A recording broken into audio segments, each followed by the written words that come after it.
안녕하세요. 2021년 9월 26일 창조절 네 번째 주일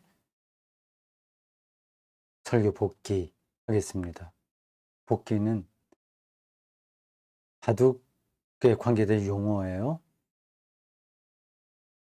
바둑 기사들이 시합을 하고 나중에 끝난 다음에 몇 군데 이렇게 확인하는 작업을 복귀라고 합니다. 전체를 다 확인하진 않아요.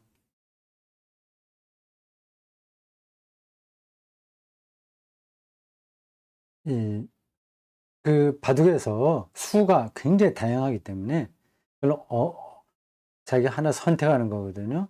근데 그게 잘된 건지 잘못된 건지, 그리고 어디가 잘못됐는지 그런 걸 확인하는 작업이 복기입니다. 설교 복기는 전체를 하는 게 아니라 이미 여러분들이 다 아시겠지만 좀 확인해야 될 부분만 제가 짚는 겁니다. 오늘 설교 제목이 예, 생명과 지옥 이렇게 되어 있습니다. 이게 약간 어울리지 않는 두 단어예요. 뭐 어, 지옥 하면 천당 나와야 돼. 뭐 천국이 나와야 되겠죠. 천국과 지옥. 차라리 그렇게 하면 어울리는데 생명과 지옥 하니까 약간 어울리진 않습니다. 근데 이게 이 단어가 본문에 나오는 거라서 그렇게 했습니다. 어떻게 나오는지는 설교 시간에 이야기를 했고 복기를 조금 하면서 뒤에 다시 한번 확인할 겁니다. 이번 설교에서 여러분들이 복기를 들을 때는 이미 설교를 다 듣거나 본문을 읽었을 거라고 생각을 합니다. 어느 대목이 가장 인상 깊었던가요? 음, 지옥에 대한 이야기를 많이 했습니다. 네, 핵심은 그거죠. 지옥은 죽어서 가는 어떤 처참한 장소라기보다 지금 우리의 현재 여기서 경험하는 이 실존적 삶에서 나타나는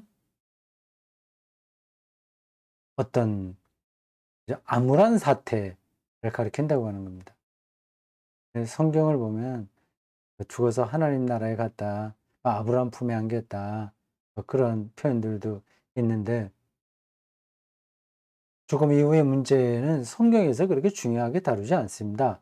구약은 아예 죽음 이후의 천국 문제, 천국이나 죽음 이후의 문제는 관심이 없어요. 아주 후기에, 유대교 후기에 나온 겁니다. 음, 바벨론 포로 이후에 그들이 경험했던 역사 안에서 죽은 다음에 어떤 일들이 있지 않으면 이 현재 이 역사에서 벌어지는 일들을 이해할 수 없다고 본 겁니다. 예. 음, 묵시문화적인 관점들이 그때 생기게 된 거죠. 아니, 죽음 이후의 문제는 너무 어렵습니다. 그걸 확인할 수 있는 것도 아니고요. 이렇게만 이야기하겠습니다. 죽음 이후의 문제는 하나님의 정권에 달려 있는 거니까 우리가 거기에 대해서 왈가왈부할 수 없습니다. 죽음 이후에 우리가 어떻게 존재하냐 하는 것들도 다 숨겨 있는 거예요. 바울 같은 사람도 그걸 잠이라고 표현하지 않았습니까? 다 잠자고 있는 거예요. 숨어 있는 거죠. 나중에 천사장의 나팔 소리와 더불어서 깨어난다, 그런 이야기들이 있는데 그것도 다 메타포입니다. 죽음 이후가 우리에게 아무 의미 없다는 게 아니라 그게 핵심이 아니라고 하는 겁니다. 우리 인식 너머에 있는 거는 하나님에게 맡겨두는 게 최선입니다. 네, 성경이 그러한, 특히 이제 신약 성경에는 죽음 이후의 문제들이 종종 다뤄지고 있는데 그것도 결국은 오늘 우리 현재 실존에 대한 이야기입니다. 근데 지옥 개념을 오해하면 제가 설교 시간에도 얘기했는데 정신적으로 왜곡됩니다. 정신병적인 현상이 나타납니다. 뭐 예수 천국, 불신 지옥. 이런 패러다임이 한국교회에 너무 아주 강력하게 자리하고 있습니다. 그게 거의 뭐 불문율인가? 뭐 그렇게 자리를 잡고 있어요. 그 구원 이기주의죠, 일종의. 그걸 아주 신자들의 그 두려움, 공포를 자극해서 그러네요. 공포 마케팅이라고 할 수 있습니다. 뭐 약장사처럼 하는 거죠. 아, 죽음 이후가 우리에게 의미 없다는 말은 아니나 그게 왜곡돼서 우리의 삶을, 현재 삶을 파괴하고 있습니다. 네. 자, 그 설교의 핵심은 아니었어요. 설교 내용은 아니었습니다. 뭐 전체 주제하고 연관돼서 잠깐 말씀드린 겁니다. 여기 영생이라고 하는 단어가 나오네요. 이게 헬라어 조의 번역입니다. 조의 생명인데 이상해요. 우리말 성경 읽을 때마다 왜 이렇게 번역을 했지 하는 생각이 들 때가 많습니다. 한두 가지가 아니에요. 우리말 성경의 문제점에 대해서 여러 번 이야기했습니다. 왜 이렇게 되는지 모르겠습니다. 우리말 자체가 좀 혼란스러워서 그런 건지 아니면 여기에 참여한 사람들이 책임감이 없는 건지 한국교회 수준이 이것밖에 안 되는 건지 모르겠으나 문제가 많습니다. 개역 성경을 오랫동안 이렇게 썼어요. 제가 여기에도 썼는데 뭐 개역 개정, 새번역, 공동번역 이런 거를 말했는데 알아들을 분들 다 알아듣겠죠? 우리말 성경 번역이 여러 번 됐습니다. 구역이라고 하는 게 있어서 구역 아주 옛날에 일제시대부터 있었던 거겠죠. 구역. 그건 뭐 아주 옛날식 번역이니까 그 다음에 이제 개역이 나왔습니다. 그리고 개역 개정이 나왔어요. 지금 개역 개정을 지금 주로 씁니다. 근데 개역 개정하기 전에 그 개역 성경을 그래도 좀 앞뒤가 맞도록 현대인들에 맞도록 좀 풀어서 잘 번역을 한 성경이 있습니다. 오랫동안 걸쳐서 어, 성서학자들과 그 국문학을 전공한 사람들이 잘 다듬어서 만든 게 있어요. 근데 그거를 한국교회가 또 거부했습니다. 한국교회가 다 거부한 게 아니라 일부 교단이 거부했습니다. 한국교회가 이렇게 교단으로 다 나눠져 있어갖고 성경이나 찬송가 이런 걸 만드는 데에도 어려움이 많아요. 사공이 많으면 배가 산으로 올라간다는 속담이 딱 들어맞습니다. 이거 참 어떻게 해볼 수가 없습니다. 구조적으로 한국교회가 새로워지기 힘든 문제입니다. 이 교단마다 서로 이해타산이 엉켜 있어갖고 이 성경이나 찬송가를 만드는 데에 어려움이 많습니다. 그런 걸 만들 만한 역량도 조금 부족한 것 같기도 하고 만든 사람들이 책임감과 해야 될 게 많이 있는데 그게 안 보이는 거 있거든요. 그 교단마다 서로 이해타산이 달라서 뭐 알력 관계도 있고 해서 어쩔 수 없는 구조적인 어려움이 있긴 있으나 근데 그 번역 어, 번역 그 팀에 속해 있었던 전문가들의 잘못도 많습니다. 일관성 떨어지는 것도 있고요. 한자 용어를 쓸 건지 한글로 쓸 건지 그런 것도 때에 따라서 다 달라요. 네. 그런 얘기하면 끝이 없으니까 둬둡시다. 또 우리말 성경에는 영생이라고 되어 있는데 이게 원래는 오해의 번역입니다. 그럼 생명이라고 번역해야 돼요. 근데 생명이라고 안 하고 음 영생이라고 했습니다. 영생과 지옥 그렇게 표현했어요. 근데 영생이라고 하는 단어가 개역 성경에 있으니까 그거를 생명으로 감히 고치지 못하고 우리 쓰던 용어가 좀 달라지면 불편하게 생각하는 기독교인들이 제법 있거든요. 그래서 결국 그대로 영생이라는 단어를 끌고 들어온 게 아닌가 싶어요.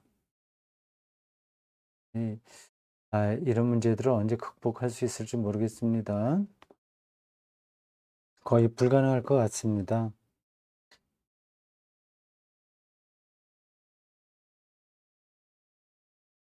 생명과 생명과 영생은 분명히 다른 단어죠. 근데 그거를 그냥 섞어 써 버렸어요, 여기서. 예. 좀 아쉽다. 뭐 크게 아쉽다 생각합니다.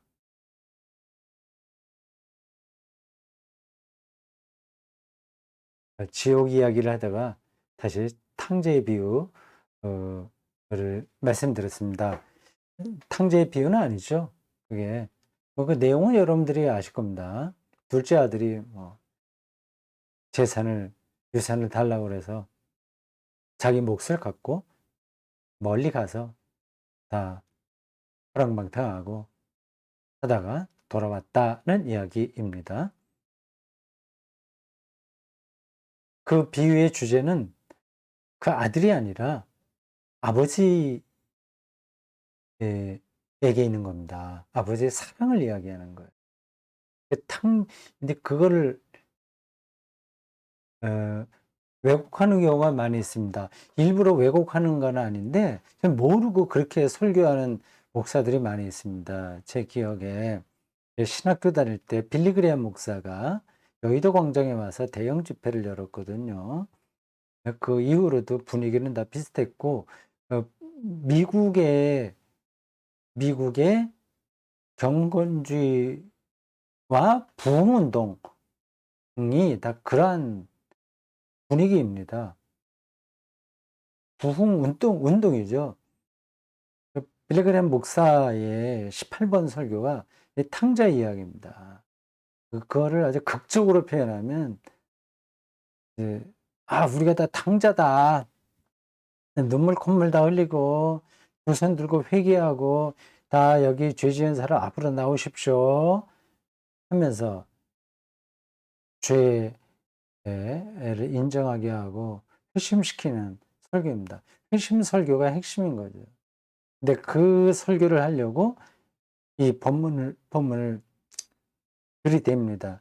그건 잘못된 거예요.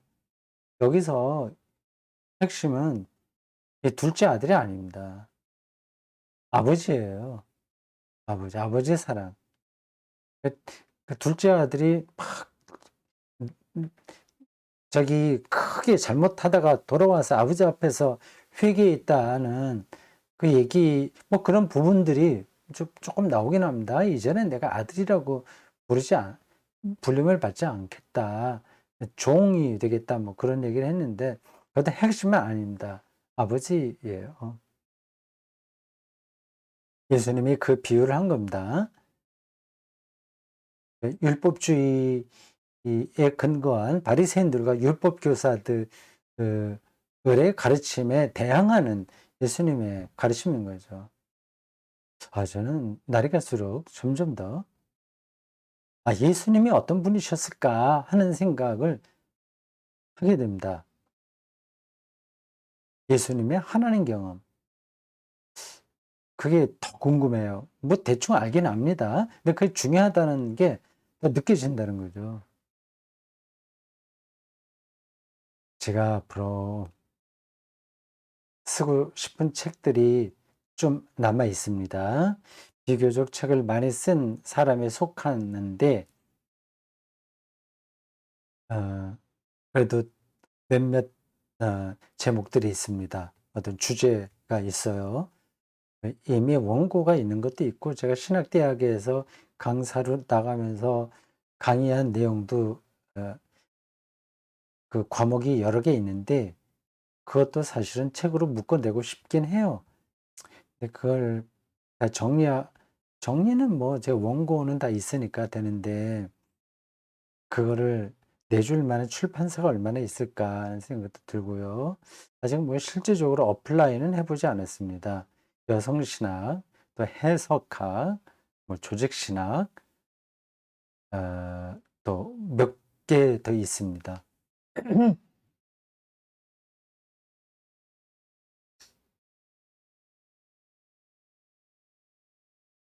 거기에다가 이제 예수는 누군가, 뭐 그런 제목의 책을 한번 쓰고 싶어요. 평생 동안 설교자로 살았고 글 쓰는 신학자로 산 사람으로서 실존적인 차원에서 예수 경험을 말하고 싶은 거죠. 예수의 하나님 경험도 거기에 포함되는 겁니다. 예수를 가까이 안다는 것은 예수의 하나님 경험을 안다는 겁니다. 아주 혁명적이었거든요. 탕제 비유에도 나오는 그런 관점입니다. 하나님을, 예수님은 아빠, 아버지로 인식했어요. 그러니까 둘째 아들, 아주 망나니로 살았는데, 배신자인데, 그를 위해서 잔치를 베풀었다는 거 아닙니까? 아니, 뭐, 하나님 앞에서는 우리가 잘못해도 괜찮아. 그냥 막내 아들, 부잣집 막내 아들처럼 뭐 어리광중 부리고 잘못해도 괜찮아. 아, 하나님은 마냥 우리를 오냐 오냐 하면서 받아주시는 분이지. 그런 뜻이 아닙니다.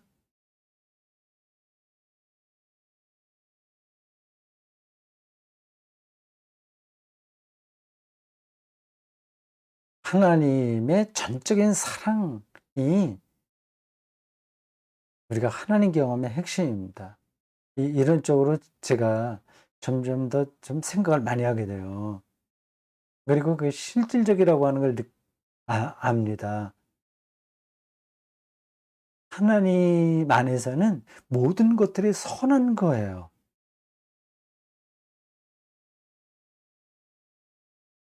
하나님 안에서는 자기가 얻지 못한 것이 하나도 부럽지가 않습니다. 그냥 목사 예를 들자면요. 뭐 개척을 했다. 그래서 교회가 부흥할 수도 있고 아닐 수도 있어요.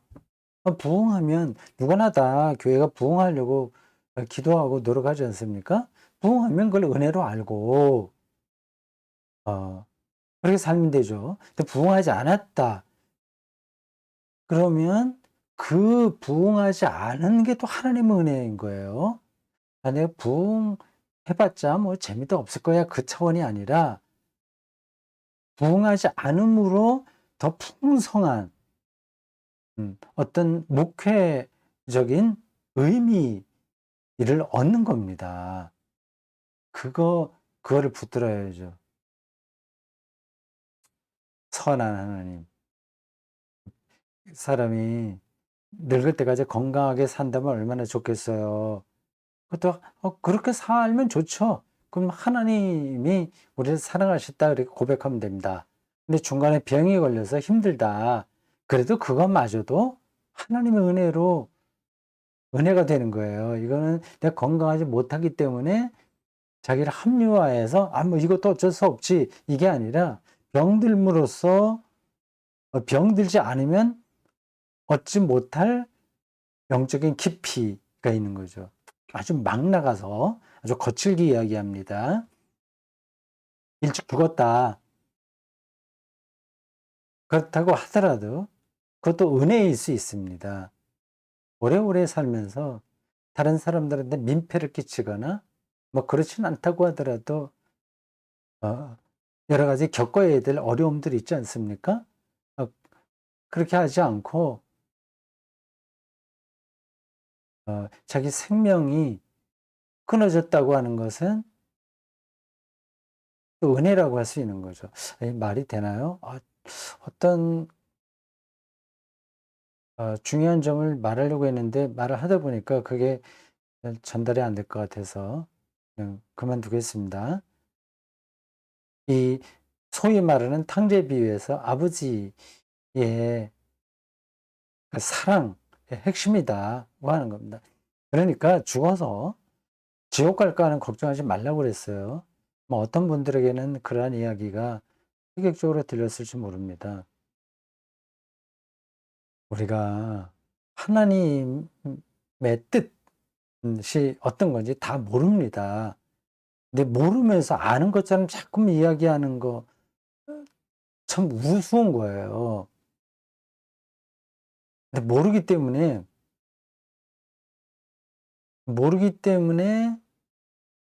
뭐라고 해야 되나? 뭐 불가지론에 떨어져도 된다는 뜻이 아닙니다. 이겁니다. 우리가 모른다고 하는 걸 전제하고 가장 중요한 걸 바탕에 놓고 그다음 거를 이해해야 되는 거예요. 그러니까 가장 바탕에 있는 게 하나님께서 이 세상을 선하게 창조했다는 거 아니겠습니까? 그럼 이 세상은 다 선한 거란 말이에요. 근데 우리 눈에 선하지 않은 게 보이기도 하지만 기본적으로는 선한 창조입니다. 아무리 여기에 인간의 죄로 인해서 부패한 구석이 있다고 하더라도 하나님의 선한 행위라고 하는 거는 이거는 부정될 수가 없습니다. 하나님이 그렇게 창조했는데 죽은 다음에 어떤 이유로 영원히 어떤 일부의 사람들을 고통당하게 한다는 것은 하나님의 창조 행위에 맞지 않는 거죠. 그러니까 지옥을 그렇게 사람들의 심리적인 두려움을 자극하는 도구로 사용하면 안 됩니다.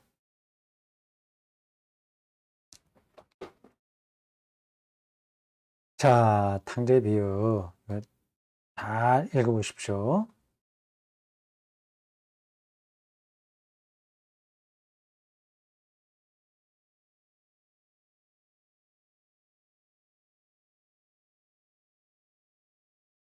우리가 현재 살아가는 게 죽음 이후의 지옥이 문제가 아니라 여기서 살아가는 게 지옥일 수 있다. 하는 걸 말씀드렸어요. 근데 그거를 설명하기가 사실은 좀 까다로웠습니다. 그 일일이 제가 그거를 이렇게 설명하고 저렇게 설명하고 해봐야 큰 의미가 없어서 그냥 아쉽지만 툭툭 치고 지나갔습니다. 재밌는 일이 많이 있잖아요. 이 세상을 지상천국이라고 느끼는 사람들이 많이 있죠. 말은 그렇게 하지 않는다고 하더라도 참 좋다. 먹을 것도 많고, 뭐 돈도 잘 벌고, 뭐 가족도 건강하고, 그렇게 생각하는 사람들 많이 있지 않습니까? 근데 그런 것들이 어려운 표현인데, 우리의 궁극적인 미래인 하나님 없이 무슨 의미가 있을까? 네? 아주 다복한 가정 꾸리는 거. 이게 우리의 최대 행복 아닙니까? 그걸 천국이라고 사람들이 생각하잖아요. 그게 무슨 의미가 있을까? 다 지나가죠? 어쩔 수 없지 뭐. 인간의 삶이라고 하는 게 뭐 별 대수인가? 그냥 그 안에서 아주 소박한, 소소한 그런 행복과 즐거움을 누리면서 살면 되지 않냐. 이렇게 생각할 겁니다. 저도 그거를 부정하지는 않아요. 뭐 그렇게 사는 게 어쩌면 우리 일반 사람들의 최선일 겁니다.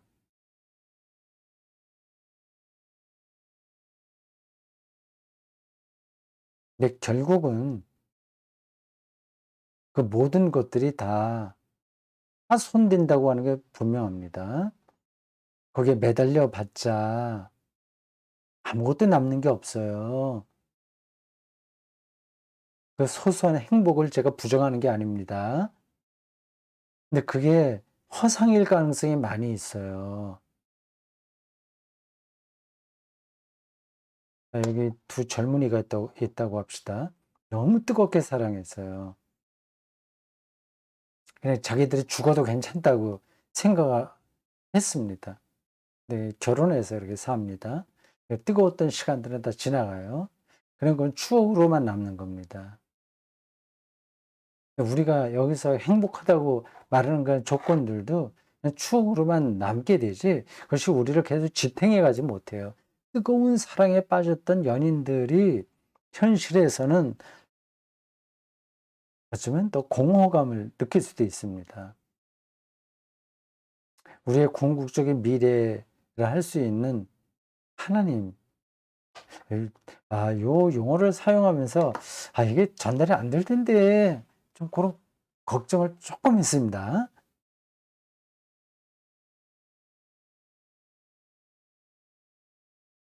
우리의 미래, 우리의 미래, 모든 우주의 미래가 하나님 손에 달려 있다는 그 사실을, 그 사실을 확실하게 우리가 느낄 때 우리의 일상 이런 것들이 어,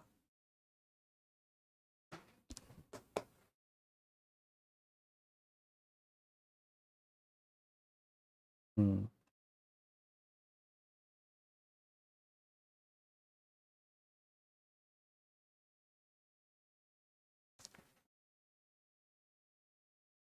잠깐만요. 여기 무슨 문자가 와서요. 잠깐 보겠습니다. 잠깐 잠깐 멈춰 놓고 다시 하겠습니다. 문자를 이거를 확인해야 되게 싶으세요. 그러면 8번을 눌러야 되니까. 다시 시작했죠.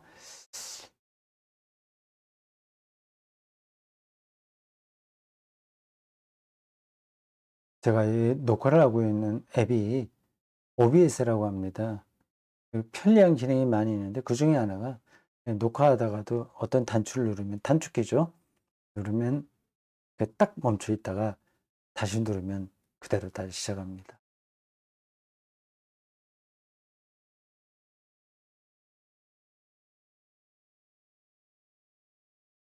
우리의 궁극적인 미래인 하나님. 이런 표현은 정말 많은 설명이 있지 않으면 음, 전달되기 힘들어요. 그냥 이걸 끊어서 이야기하면, 가장 가깝게 느낄 수 있는 방식으로 얘기한다면 죽음의 순간이라고 하면 됩니다. 죽음. 죽음에 그를 자유, 해방,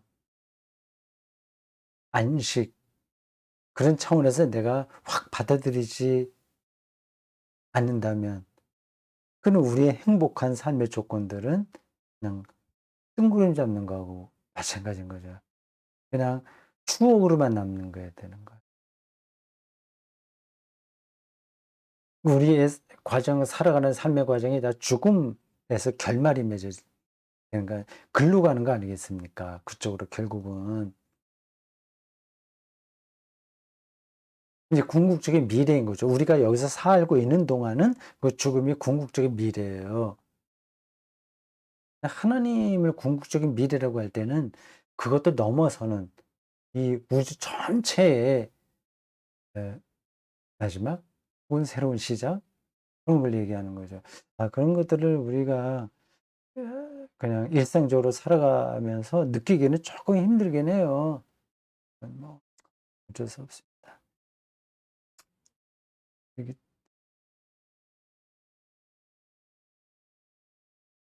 이런 하나님의 궁극적인 미래인데 우리에겐 궁극적인 에, 의미가 없죠. 우리 자신에겐. 네, 거기에 매달리는 게 지옥이 아니냐 그랬습니다. 오늘 지금 이렇게 복기를 하다 보니까 설교가 약간 관념적으로 흐른 부분이 있었겠다는 생각이 다시 듭니다. 예전에 이제 설교가 꽉 차게 예 진행되지 못한 것 같아요. 그건 어쩔 수 없습니다.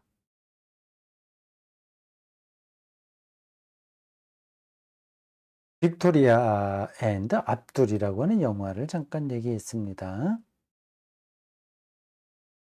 빅토리아 시대의 여왕 시대 때 이야기예요. 아 재밌었습니다. 예상외로 괜찮은 영화예요. 인도와 영국 사이에서 있었던 일들입니다. 뭐 영국과 인도 사이에서 있었다기보다 인도 청년, 물론 결혼했죠.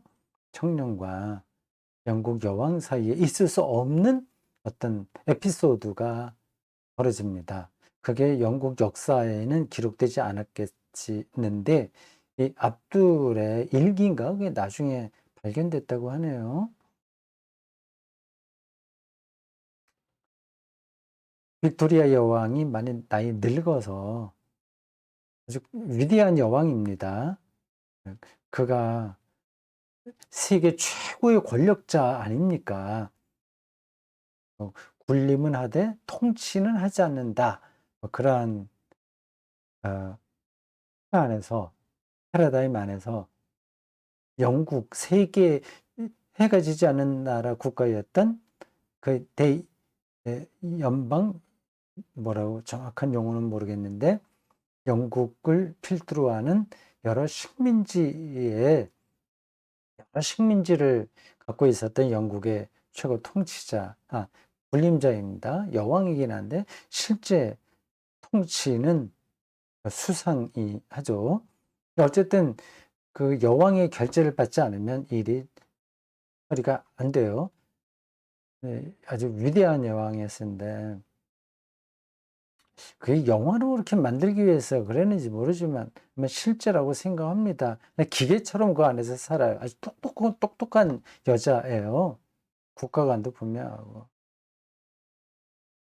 고독을 떨칠 수가 없었던 다는 게 나타납니다. 예, 그게 우리의 적나라한 실존입니다. 행복한 조건이 많을수록 더 고독할 수 있어요. 그러니까 그러한 행복한 조건이 많이 있는 사람들일수록 영적으로 더 예민한 사람이 되어야 됩니다. 그렇지 않으면 허상에 사로잡혀서 살게 됩니다. 보세요. 뭐, 그 여왕으로서 인도를 완전하게 지배하게 되었다. 그런 보고를 받아. 그럼 뭐, 좋아하겠죠? 또 뭐, 어느 나라를 어떻게 했어. 그런 것들이 사실은 그 여왕에게는 허상인 겁니다. 밥을 어떻게 맛있게 먹냐. 얼마나 친구와 친밀하냐. 얼마나 마음을 중심으로 나눌 수 있는 사람이 있냐. 하늘을 어떻게 정말 투명하게 자기가 바라볼 수 있나. 그런 것들이 생명의 실체거든요. 근데 그런 걸 다 놓치는 겁니다. 사람들은 그런 생명의 실체를 놓치고 사는 삶을 뭐 그리워하죠. 여기 빅토리아 여왕이 그렇게 살았습니다. 여기 우주여행 잠깐 얘기를 했죠. 그 스페이스 X 시던 프로젝트인데 음 상업적인 거예요. 그러니까 민간인이 했고요. 이런 걸 주제로 한 영화들 많이 있죠. 제가 보기에는 인간의 우주 여행은 근본적인 한계가 있습니다. 있을 거예요. 제가 느끼기에 그렇습니다. 우주 여행을 하려면 빛보다 빨리 움직여야 되거든요. 근데 그게 실제로 불가능한 거죠.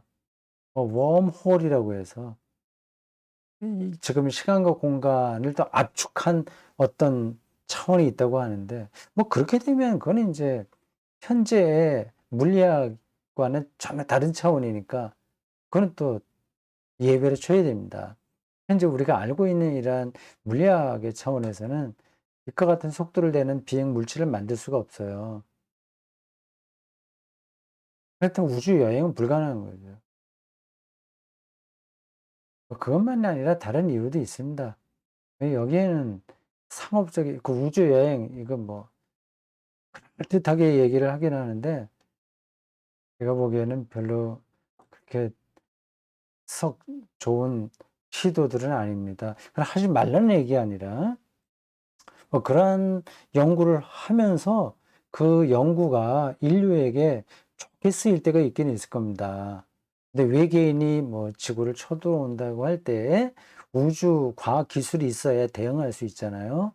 아니면 뭐 외계인이 아니라고 하더라도 어떤 해성 뭐 이런 것들이 지구에 충돌할 가능성이 있다고 할 때 우리가 그걸 미리 파괴한다거나 그렇게 기술로 쓰일 수 있긴 있겠죠. 그러나 아주 낭만적으로 우리가 우주 여행을 다니면서 뭐 지금 우리가 해외에 나가듯이 그런 것들은 현실성은 없어 보입니다. 달에 우리 인간이 간 지가 벌써 얼마나 됐습니까? 한 60년 됐거든요. 제가 초등학교 때 암스트롱이 그 달에 착륙했으니까요. 뭐 그렇게 되면 뭐 금방 우리가 다 달에 여행 갈 듯이 분위기가 그랬습니다. 근데 지금 아무도 민간인이 달에 안 가잖아요. 달에 가봤자 뭐 합니까? 거기 우주복 입고 거기서 뭐 살 수도 없고, 뭐 영화에 나오듯이 거기에서 지구와 똑같은 대기에 뭐 그 유리 천장해 갖고 그런 걸 만들어 놓는다고 하더라도 그게 현실성이 있을까요? 네, 달에 뭐 신혼여행을 간다거나 뭐 그런 만화 같은 이야기가 있을 수 있어요. 비현실적입니다.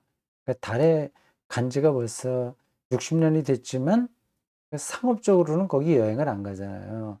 근데 지금 뭐 스페이스 X라고 하는 데가 지구 뭐 500 몇십 킬로 그 고도로 올라갔다가 내려온 것에 불과한데 그걸 대단한 것처럼 생각을 합니다. 뭐 대단하긴 합니다. 기술적으로 본다면. 뭐 지구를 하루에도 뭐 여러 번 도는가 봐요.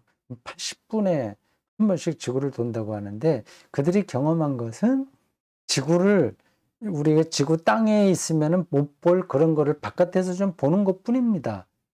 차이가 아무것도 없어요. 지구 말고는 우리보다 다르게 본 게 하나도 없어요. 그리고 우리가 밤하늘에 그 별을 보는 거하고 똑같이 그들은 그 하늘을 본 겁니다. 다르게 본 건 딱 하나예요. 지구를 조금 바깥에서 봤다고 하는 거죠. 근데 별거 아닌 겁니다. 그 우주선 안에서 사는 게 얼마나 불편한지. 그게 궁금해요. 대소변. 이걸 어떻게 처리할지. 먹는 거는 뭐 이렇게 죽 같은 거 만들어서 이렇게 스트로에서 빨아먹는다거나 해서 먹는데 그 소화돼 갖고 배설할 때는 어떻게 할지 궁금합니다. 아마 변기 같은 게 있어 갖고 거기 앉아서 뭐 소변 대변을 보면 그 잘못하면은 그게 그 우주선 안에 떠다니니까요. 그냥 잘못 배설하게 되면 어떤 변기에 앉아서 거기서 배설하면 막 압축으로 받아 빨아내 갖고 그걸 어디에 보관하게 되겠죠. 그렇게 살아야 됩니다. 그게 뭐 얼마나 불편하겠어요. 딱 한 가지 지구를 좀 멀리서 내다 본다고 하는 건데 뭐 그건 뭐 그렇게 500 몇 킬로 올라가지 않더라도 우리가 해외여행 갈 때 비행기 타고 가면서 지구를 내다보는 거 이거 뭐 얼마나 크게 다를까? 별로 그래 신비롭게 생각하지 않습니다. 아유, 쓸데없는 얘기인데. 제가 무슨 얘기를 하려고 그랬냐면, 그렇게 우주 높은 공간에 올라가서 보는 그런 게 아니라 아주 여기 지구에 밀착해 있는 요 작은 부분, 여기 있다. 실체는, 생명의 실체는. 그 얘기를 하려고 조금 과장해서 제가 말한 겁니다. 그 끝부분에 악마는 디테일이 있고 천사도 디테일이 있다. 이게 작은 부분을 얘기하려다 보니까 디테일이라고 얘기했습니다. 악마는 디테일이 있다는 말처럼 하나님도 신도 디테일이 있다는 말이 있다고 그래요. 그 신은 디테일이 있다는 말에서 악마는 디테일이 있다는 말이 나왔다고 합니다. 그렇고 정치 얘기도 했습니다. 이거 하면서 제가 조금 염려스럽긴 했어요. 제가 자칫하면 정치 냉소주의자라는 말을 들을 수도 있겠다는 생각이 들었습니다. 저는 전혀 그렇지 않습니다. 여러분들이 이미 알고 계시듯이 우리 인간 삶의 구조적인 잘못을 왜곡된 걸 고치려면 정치밖에 없거든요. 뭐 지금은 그 정치 자체를 얘기하려고 하는 게 아니라 거기에 너무 과몰입돼 있고, 그리고 그 정치가 되게 거시담론이잖아요. 뭘 또 새롭게 하겠다고 하는 정치인들의 선동에 우리가 빠지면 안 된다고 얘기합니다. 그걸 얘기하려고 했던 거예요. 우리가 우리 삶의 작은 부분들을 무시하지 않고 잘 붙들 수 있는 능력이 있다면 그것은 영성인데, 누가 대통령이 되든 아무 상관이 없다는 겁니다. 실제로 그렇습니다. 북한 체제에 얼마나 우리가 볼 때 수준이 낮습니까? 그러나 거기에도 다 사람이 사는 겁니다. 거기에도 새를 보고 아주 예쁘게 생각하는 게 가능하고, 가을 바람을 무한한 풍요로움으로 느낄 수 있는 거예요. 그런 정치하고 전혀 상관이 없습니다. 실제적으로 우리나라, 시간이 너무 많이 갔네. 예. 이제는 국민 수준이 상당히 높아졌기 때문에 경제적인 저력도 좀 생기기도 하고, 거기도 뭐 여러 가지 좀 어려움이 있긴 있습니다만, 대통령이 누가 되느냐에 따라서 완전히 품질이 달라지진 않습니다. 그리고 우리가 경험할 만한 대통령들은 다 경험했어요. 노무현, 뭐 그전도 다 포함해서 하여튼 어떤 사람이 된다고 하더라도 그게 획기적으로 모든 게 바뀌지가 않습니다. 저는 개인적으로 노무현 좋아했고, 문선 문선명이라고 그러네. 문재인 대통령 지지해서 그분들이 대통령이 돼서 다행으로 생각을 했습니다. 그 사이에 이명박과 박근혜가 있었는데 마음에 안 들었지만 그래서 잘해 주기를 바라긴 했습니다.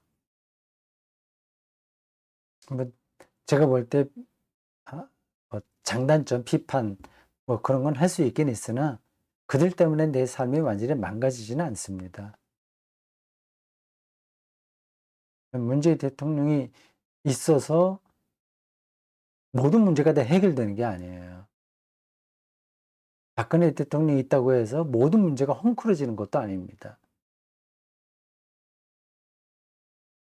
그러나 역사가 퇴행하지 않고, 그러니까 역사가 퇴행해도 삶의 실체는 살아있다는 뜻이에요.